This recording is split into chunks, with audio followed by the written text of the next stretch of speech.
Hi hello నమస్తే welcome to నేటి రాత్రి. నేను మీ శివసుబ్రహ్మణ్యం కట్ట. మొన్న ఢిల్లీలో భారీ ప్రాణ నష్టం జరిగింది. నిన్న మనం చూసుకున్నట్లయితే అమీర్పేటలో భారీ ఆస్తి నష్టం జరిగింది. మరి ఎక్కడ చూసుకున్నా కూడా జనాలే ఇబ్బంది పడతా ఉన్నారు, జనాలే నష్టపోతా ఉన్నారు.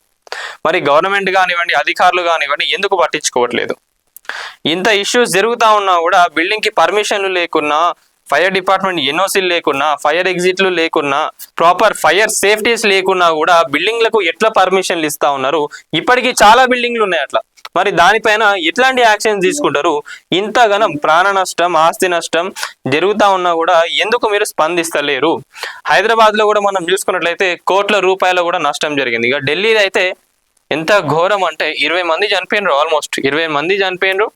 ఎందుకు జరిగింది? ఢిల్లీ గురించి మనం మాట్లాడుకున్నట్లయితే అక్కడ ఒక ప్రాపర్ ఫైర్ ఎగ్జిట్ కానివ్వండి, స్ప్రింక్లర్స్ కానివ్వండి, ఏదైతే 6 rooms కి సరిపడా అక్కడ స్పేస్ ఉందేనో దాన్ని 25 రూమ్లకు చేసిండంట. మరి దానికి పర్మిషన్ ఎట్లా ఇచ్చిండ్రు? ఇంకొకటి ఏంది, ఈ ఫైర్ ఎగ్జిట్ ఏవైతే ఉంటాయో చాలా మంది కూడా ప్రాపర్గా పెట్టట్లేదు, చిన్న దారులలో పెడతా ఉన్నారు. ఇంకొకటి ఏమైంది, ఢిల్లీలో స్మోక్ అనేది కింద రెస్టారెంట్ నుంచి పైనకు వచ్చేసే వరకు కూడా వాళ్ళకు ఎగ్జిట్ వే అనేది కనిపించలేదు, అట్లా ఇబ్బందులు అయింది. ఇంకొకటి ఏంది, వాళ్ళకు ఏదైతే ఎలక్ట్రానిక్ సిస్టమ్ ఉండేనో మొత్తం డోర్స్ అన్ని కూడా ఆటోమేటిక్ అయ్యే వరకు ఫైర్ యాక్సిడెంట్ అయినాక కరెంట్ పోవడం జరిగింది కాబట్టి ఈ డోర్లు అనేది కూడా ఓపెన్ కాలేదు.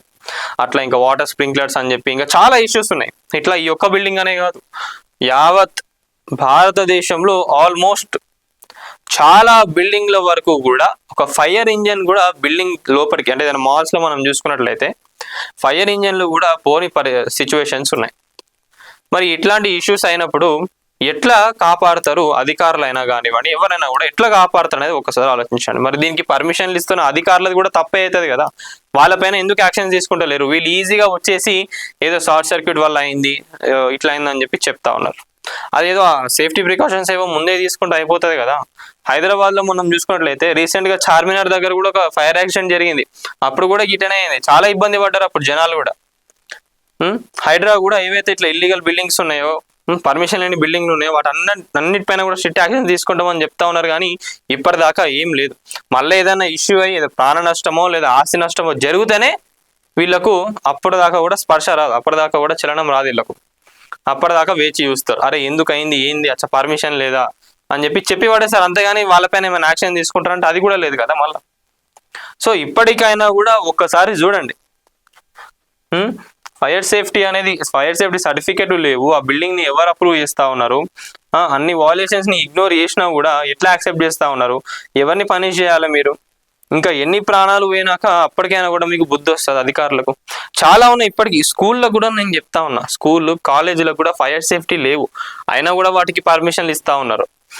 స్కూల్స్ కూడా ఎంత విశాలంగా ఉండాలి అట్లున్నాయి, ఏమన్నా ఇరుక్క వేయనట్టు కట్టేస్తా ఉన్నారు. ఒక ప్రాపర్ గ్రౌండ్ అనేది కూడా లేదు. ఇన్ కేసు ఏదైనా ఫైర్ యాక్సిడెంట్ అయినా కూడా వాళ్ళకి ఏం తెలియదు పిల్లలకు, వాళ్ళైనా ఎట్లా తప్పించుకుంటారు? ఆ సోయ అనేది ఉన్నది అసలు? వాళ్ళకైనా కానివ్వండి, అధికారులకు కానీ ఆ సోయ అనేది ఉన్నది జర లేదు. కానీ లక్ష ఫీజులు మాత్రం ఆడ దుబ్బుతా ఉన్నారు. కానీ ఒక సేఫ్టీ ప్రికాషన్స్ పరంగా చూస్తే కూడా ఎవరికి కూడా లేవు, ఎవరు కూడా మెయింటైన్ చేస్తలేరు ప్రాపర్గా. వాళ్ళపైన యాక్షన్ తీసుకోండి. ఏం చేస్తా ఉన్నారు ప్రభుత్వం కానివ్వండి, అధికారులు కానివ్వండి?